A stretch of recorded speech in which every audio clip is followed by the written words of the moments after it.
করতেছিলাম, তখন আমার মনে চেয়েছে আমি সহ জমিনটা উল্টায় গেলে এখন ভালো। কিন্তু আমার সাথে যে অস্ট্রেলিয়ান যুবকরা ছিল ওদের দিকে দেখে আমি ক্ষান্ত হয়ে গেছি। ওই হাদিস মনে পড়ছে যে যুবক উল্টাবে তো উল্টাবে কি করে, তুই তো আমার সাথে দাঁড়ায় আছিস, উল্টাবে তো উল্টাবে কি করে। কেন তোর মতো যুবককে দেখলে তো আল্লাহ লজ্জা পায়। তো আল্লাহ নিজেই বলছে লাউলা শাবাবা খুশা, যদি ওই যুবকরা না থাকতো যারা লজ্জাপতির মতো আল্লাহর ভয়ে নিজেকে গুটায় আনিছেন, লাজালতুস সামা হাদিদা, আকাশ লোহার, জমিন সফসফা, জমিন তামার, মাটিগুলা বালু, বৃষ্টির একটা ফোঁটা না, শস্যের একটা দানা না। বাল আনসালতু আলাইহিমুল আযাবা সাব্বা, একের পর এক আযাব দিয়ে আমি ধ্বংস করি। আল্লাহ দেখায় দিছে করুণা দিয়া, আমাদেরকে সিরুন নিচে নিয়ে গেছে। 750 কোটি মানুষ, ছোট্ট একটা ভাইরাস যাকে মাইক্রোস্কোপ দিয়ে জুম করা ছাড়া দেখা যায় না। শুধু ডাইরেক্ট মাইক্রোস্কোপ দিয়েও দেখা যায় না, ওটাকে জুম করতে হয়, বড় করতে হয়। এই জন্যই তো আপনারা মাস্ক পরেন না। এত বড় বড় টেলিভিশনে দেখেন আর মনে মনে ভাবেন নাকের ছিদ্রটা এত বড় না, এটা যাইবো তো যাইবো কি করে, ঠিক না? এই জন্যই তো কেউ করি না মাস্ক, আমরা এত বড় বড় দেখি, ঠিক না? বলেন ছোট্ট একটা ভাইরাস সারা দুনিয়া 750 কোটি মানুষের ব্রেন 2020-এ জিরোর নিচে নামায় রাখছে। ভ্যাকসিন আসলেই কি হবে? কোন ভ্যাকসিনের গায়ে লেখা আছে 100% গ্যারান্টি? কি বলেন? না ফাইজার না মডার্না। আপনি বলেন আপনি কি দেন না? না, দিতে হয়েছে, অনেক আগে দিয়ে ফেলছে, বাধ্য হয়ে দিতে হয়েছে। আল্লাহ দেখায় এই জন্য। আসেন মেরে দোস্ত, 5 ওয়াক্ত নামাজ যুবক আজকের থেকে যেন না ছোটে। নবীর স্টাইল, নবীর জিন্দেগি গ্রহণ করো, দেখো তোমার লাইফে মজা আসে কিরকম। লাইফটা দিছেন আল্লাহ এনজয় করার জন্য, কিন্তু তুমি যেটাকে এনজয় মনে করতেছো, দিস ইজ নো এনজয়। এটা এনজয় না, 2 দিন পরেই তুমি দেখবে এটা এনজয় না। দুটা জিনিস তুমি অতি সত্বর হারায় ফেলবে, দুটা তোমার জন্য অবধারিত। রাগ হয় না, তোমাদের পায়ে হাত, তোমাদের হিতাকাঙ্ক্ষী হিসাবে বলতেছে। অল্প বয়সে যৌবন হারায় ফেলবে, অল্প বয়সে, হাদিসের ওয়াদা, অল্প বয়সে যৌবন হারায় ফেলবে। যার দ্বারা আমাদের যুবকরা অ্যাডিক্টেড হয়ে যৌবন হারায় ফেলে, বিভিন্ন লাইনে যে যৌবন হারায় ফেলে, নবীর আদর্শের দূরে সরার। আর দ্বিতীয় হলো 50-এর আগে মৃত্যু। আমি আপনাদেরকে গণাইতে চাইতেছি না, এই জন্য নামাজ কোনোদিন ছাড়বো না ইনশাআল্লাহ। হ্যাঁ, আর সর্বশেষ কথা, এটা সামনে দিছে বিদায় বলতেছি, বলছে বিদায়, এরকম না। যেটা বলতেছিলাম, বাংলাদেশ নড়ে চড়ে পড়ে না, এই জমির সাথে আল্লাহর বিরাট বড় একটা ভালোবাসা আছে। আমার কাছে অনেকগুলো সূত্র আছে, আমি তালাশ করে দেখছি। দুনিয়া দেখেই বলতেছি, মক্কা, মদিনা, বাইতুল মুকাদ্দাস ভিন্ন কথা। এই তিনটাকে নিয়ে কোনো তুলনা হয় না, আলোচনা হয় না। এছাড়া বাংলাদেশের জমিনের মতো দুনিয়ায় কোনো জমিন আল্লাহ তৈরি করেন নাই। এই জমিনের মতো পরিবেশ দুনিয়ার কোথাও নেই। এত দাড়ি টুপি, এত জুব্বা, এত পর্দা নিশিন, রাত্র 11:30, 12:36 বাজতে চলছে। দুনিয়ার কোথাও আপনি দেখাইতে পারবেন না এত রাত অবধি বসে আল্লাহ আল্লাহ রসুলের কথা চাতকের মতো শুনে, এরকম দুনিয়ার কোনো দেশ নেই। ময়মনসিংহ, সিলেট চলে যান, সারা রাত্র ওয়াজ হতে থাকে। বাংলাদেশের জমিনের সাথে আল্লাহ সম্পর্ক, এই জন্য এখানে একটা বিচিত্রময় পরিবেশ আছে যেটা দুনিয়ার কোথাও নাই।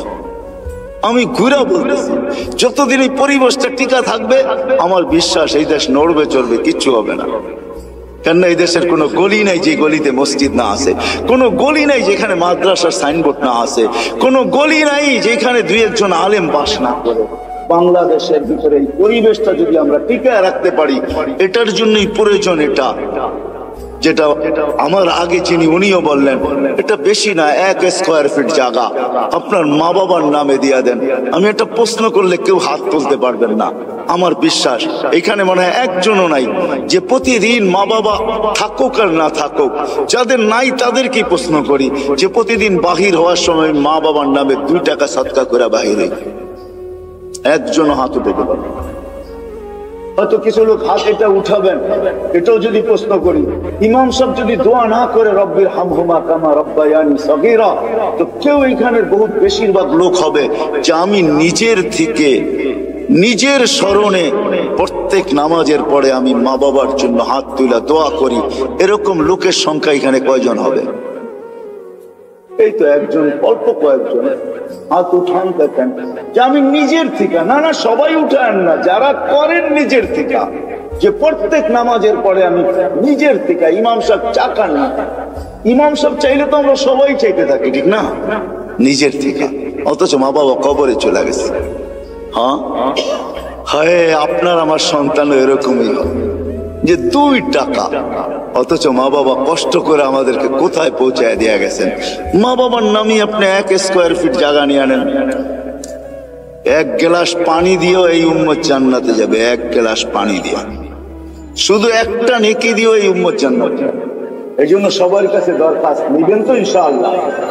কে কে চেষ্টা করবেন দেখি, হাত উঠান তো, যে আমরা চেষ্টা করব কমসে কম 1 স্কয়ার ফিট জায়গা নেওয়ার জন্য। আমি নাম নুম লিখবো না, শুধু হাত দেখবো বাস। হয়তো আমি চেষ্টা করব, নাহলে আমি দায়িত্ব নিব, দুটা কিন্তু 2 শব্দ। আমি চেষ্টা করব বা দায়িত্ব নিব 1 স্কয়ার ফিট জায়গার পয়সা জোগাই। এরকম কে কে আছেন? হাত উঠান তো দেখি। মাশাআল্লাহ, আল্লাহ কবুল করুন। কি বলেন? তো আমার সাথে এক মুসলমান ছেলে দাড়ি টুপিওয়ালা মাকে হুইল চেয়ারে নিয়ে আসতেছিল। যখন হুইল চেয়ার শেষ যেখানে গাড়িতে উঠাবে, তো মাকে কোলে করে উঠাইতেছিল। পাশেই আমি এক ইংরেজ মহিলাকে দেখতেছিলাম, চোখের পানি ঝরতেছিল। আমি জিজ্ঞাসা করছি, তুমি কাঁদো কেন? বলে, দেখ ওর মা মাকে ও বাচ্চার মতো কোলে করে গাড়িতে বসাইতেছে। আমার সন্তান কোথায় হারায় গেছে আমি জানি না, শুধু বৎসরে 2টা দিন, একটা দিন আমার কাছে আসে, যেদিন মাদার ডে হয়, একটা কেক নিয়ে শুধু আমার কাছে আসে, আর কোথায় হারায় গেছে আমি জানি। হয়তো আমরা আজকে দুনিয়াতে আসি, দুনিয়ার পরিস্থিতি আর সিস্টেম এটাই বলতে চাইতেছে যে বেশি দিন আমরা সবাই দুনিয়াতে থাকবো না, কেননা আমাদের বয়সটাও বেশি লম্বা না, 60 থেকে 70 বছর। দুনিয়ায় কোনো দেশ আছে কিনা আমার জানা নাই যার গড় আয়ু 70-এর উপরে আছে, হয়তো আপনাদের কাছে জানা থাকতে পারে। বিদায় 70 পর্যন্তই আমাদের জীবনের সীমা রেখা। এর চেয়ে বেশি যারা পাবে, হাদিসের আলোকে বোঝা যায়, কালিলুম মা ইয়াতাজাওয়াজুন, এর চেয়ে বেশি যারা পাবে এদের সংখ্যা বড় নগণ্য হবে। বিদায় আমরা ভাইবা নিতে পারি, কিন্তু এটাও তো সত্য, কেউ বুকে হাত দিয়ে বলতে পারবে না আমি 60 বাজবো কি 70 বাজবো। এটাও তো জানার মতো টেকনোলজির যুগে কোনো মেশিন এখনো বাহির হয় নাই। যদিও আগে ভাবতাম যে জ্বর মাপতে হলে থার্মোমিটার মুখে নিতে হবে অথবা ভূগোল তলে নিতে হবে, কিন্তু টেকনোলজি উন্নতি হওয়ার কারণে এখন আর জ্বর মাপতে মুখেও নিতে হয় না, আর ভূগোল তলেও নিতে হয় না। বেশি দূরে যেতে হবে না, আমাদের এয়ারপোর্টেই মেশিন লাগানো আছে। আপনি গেট ক্রস করতে থাকবেন, তাপমাত্রা দেখার যার দায়িত্ব সে তাপমাত্রা দেখতে থাকবে যে আপনার তাপমাত্রা কতটুকু। যদি দেখে তাপমাত্রা অনেক বেশি, তো গেটেই আপনাকে থামায় দিবে, আপনিও জানবেন না যে তাপমাত্রা মাপলো তো মাপলো কি করে। টেকনোলজি উন্নতি হয়েছে, কিন্তু এখন পর্যন্ত কোনো মেশিন আসে নাই যে মানুষের কপালে লাগাবে আর বলে দিবে তার বয়স কতটুকু আছে। মনে হয় কোনোদিন এই মেশিন আসবেও না, আর এটাই সত্য, কোনোদিন এই মেশিন আসবে না যে আমি 60 বাজবো কি 70 বাজবো। এই জন্য আল্লাহ মানুষকে বড় সতর্ক করছেন, ইবনে আদম লা তাফরাহ বিদুনিয়াইকা, মানুষ দুনিয়ার উন্নতি বা চাকচিক্য বা দুনিয়া আধুনিক হইতেছে, ডিজিটালত্ব বা আধুনিক বা উন্নত বা আপডেট তোমাদেরকে যেন মাতাল না করে। এটা দিলে বসাও যে তুমি কিন্তু চিরঞ্জীব না। আবার আল্লাহ যুবকদেরকেও পৃথক করছেন, ইয়া